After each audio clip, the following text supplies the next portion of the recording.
The harrowing standoff that captivated the nation ends in relief as that kidnapped 5-year-old boy is rescued from the underground bunker where he was held hostage for 7 grueling days. Late this evening, President Obama praised the FBI on the daring raid that safely freed the little boy.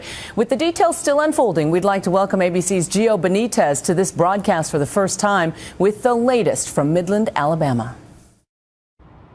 After a week-long standoff, a happy ending today in Alabama, where the little boy kidnapped from a school bus is now safe. Tonight, a new picture of 5-year-old Ethan. I've been to the hospital. I have visited with Ethan. He is doing fine. He's laughing, joking, playing, eating, the things that you would expect a normal 5 to 6-year-old young man to do. The suspect, 65-year-old Jimmy Lee Dykes, is dead. ABC News has learned authorities were able to insert a high-tech camera into the bunker and monitor Dykes' movements. When they became increasingly concerned he might act out, they positioned the SWAT team near the entrance and used an explosive charge to get into the bunker and neutralize Dykes. At this point, FBI agents, fearing the child was in imminent danger, entered the bunker and rescued the child. The terrifying standoff began last Tuesday when Dykes boarded a school bus and threatened the kids. I look up and he's talking about threatening to kill us all or something. And then he's like, I'll kill all y'all, I'll kill y'all.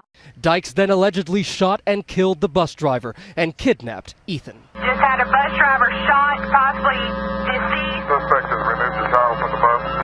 School kids on the bus say Ethan liked to sit in the front row and that after Dykes grabbed him, he headed to a bunker he built behind his house. He's always seemed like a weird person. I always thought that was just the way he is. Dykes was a decorated Vietnam vet who grew up in an area nearby. He moved back 2 years ago. Neighbors in this tiny, rural Alabama town say he once beat a dog with a lead pipe and had threatened to shoot children who set foot on his property. One neighbor saw the underground shelter Dykes had built behind his house. It's lined with those red bricks all in it. He's got steps made out of cinder blocks going down to it. I asked him, I said, what are you using it for? He said, it's going to be my storm shelter. 5-year-old Ethan, who is believed to have autism, was held captive in that underground bunker, just 6 feet by 8 feet, while police and SWAT teams above ground carefully negotiated through a ventilation pipe. Dykes allowed what authorities called comfort items to be sent down that pipe: toys, coloring books, potato chips, and Ethan's medication. Police were careful not to anger Dykes, believed to be watching news reports in the bunker, and even thanked him at one point. I want to thank him for taking care of our child. It's very important that you don't agitate the relationship between the negotiator and the hostage taker.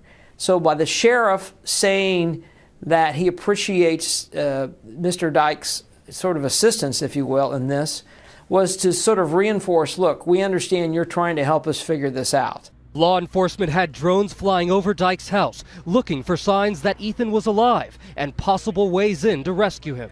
Not only has this special needs child been kidnapped, he's also been witness to a murder right in front of his eyes. All the while, his family and friends can do nothing but wait. The way kids react is we do tend to have a natural recovery process from trauma, but this is a really severe trauma, long-standing trauma that's directly affecting him in a very scary way. Former FBI negotiators tell ABC News that rushing the bunker in a rescue mission was a last resort, especially in a case where the hostage taker may have planned the crime in advance. This may be why police waited 7 days before acting. We've got an old saying to use delay in order to save time.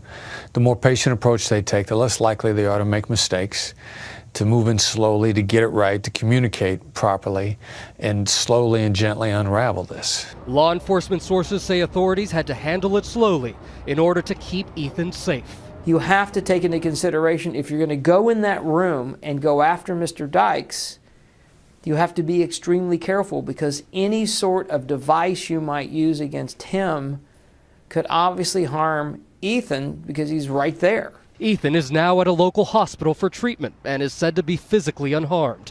Over the past week, the small community pulled together, local children even writing cards for Ethan's upcoming 6th birthday. He's my whole friend, and I love playing with him. And have prayed at local church services. Ethan, hang tough, little man. We love you. We are praying for you. Tonight, hugs and thanks that those prayers have been answered. For Nightline, I'm Gio Benitez in Midland City, Alabama.